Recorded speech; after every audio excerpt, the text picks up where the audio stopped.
আজকে বানিয়ে দেখাবো একদম মুচমুচে আবার নরম সফট মালপোয়া বা গুড় পিঠা। অনেকে তেলের পিঠা নামেও কিন্তু পরিচিত।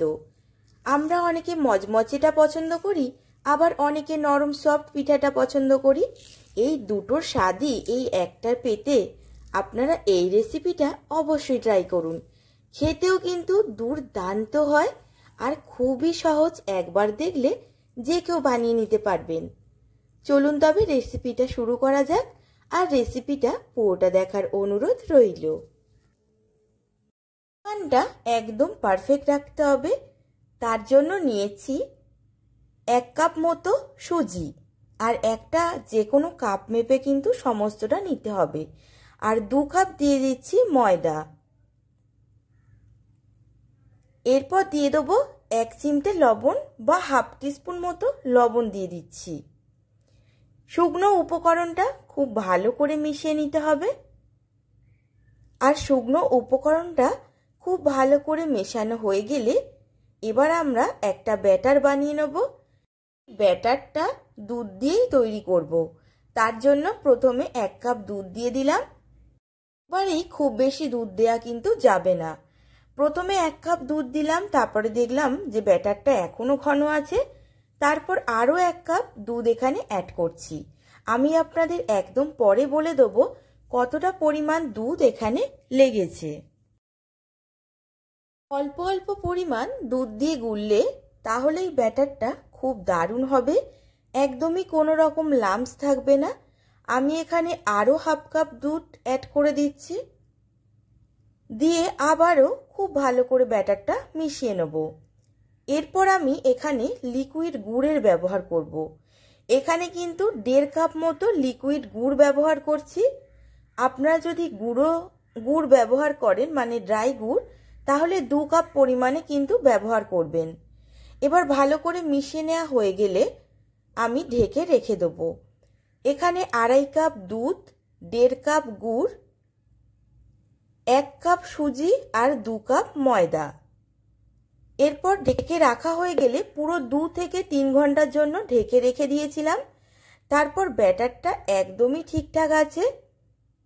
আমি আর কোনো রকমের পাতলা ভাব বা ঘন করার কোনো দরকার নেই। ব্যাটার আমার একদম রেডি।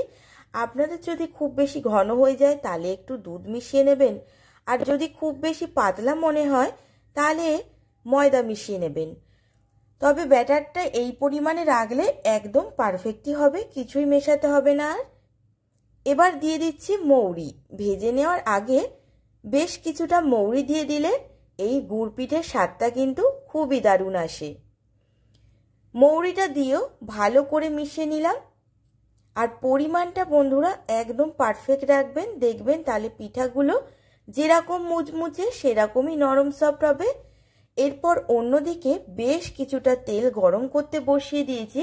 এখানে সাদা তেলই ব্যবহার করছি। আর এই সাদা তেলটা গরম হয়ে এলেই এখানে প্রথমে একদম অল্প ব্যাটারটা দিয়ে দেখব যে পিঠাটা ঠিকঠাকভাবে উঠছে নাকি। আর এই পিঠাটা যদি ঠিকঠাক উঠে যায় তাহলে প্রত্যেকটা পিঠেই আমাদের ঠিকঠাকভাবে হবে। এই জন্য প্রথমে একটা ছোট পিঠে বানিয়ে নিলাম। এরপর ঠিকঠাক পরিমাণে, মানে 1 হাতা করে আমি ব্যাটার দিয়ে পিঠাগুলো কিন্তু বানিয়ে নেব।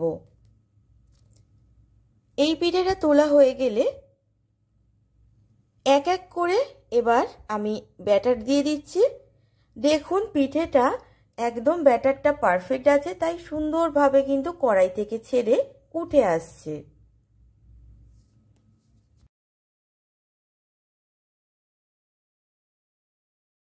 এরপর উল্টে পাল্টে হালকা লালচে রং ধরা অবধি ভেজে নিতে হবে।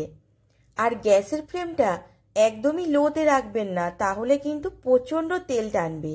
মিডিয়াম টু হাই ফ্লেমে রেখেই প্রত্যেকটা এই তেলের পিঠে বা গুড়ের পিঠে আপনারা ভেজে নেবেন। পাশগুলো দেখুন কি সুন্দর কেরি কেরি কেটে গেছে। এতে পিঠেগুলো খুব দারুণ মচমচে হয়। পিঠেটা ভাজা হয়ে গেলে আমি তুলে নিচ্ছি। এরপর এক এক করে সমস্ত পিঠেগুলো ভেজে তারপর আমি আপনাদের দেখাচ্ছি। দেখে আপনারা হয়তো বুঝেই গেছেন যে কতটা মুচমুচে হয়েছে। আর আওয়াজ শুনে তো আরই বুঝে গেছেন, বাড়িতে একদিন অবশ্যই ট্রাই করবেন। সকলে খেয়ে কিন্তু খুব আনন্দ পাবে।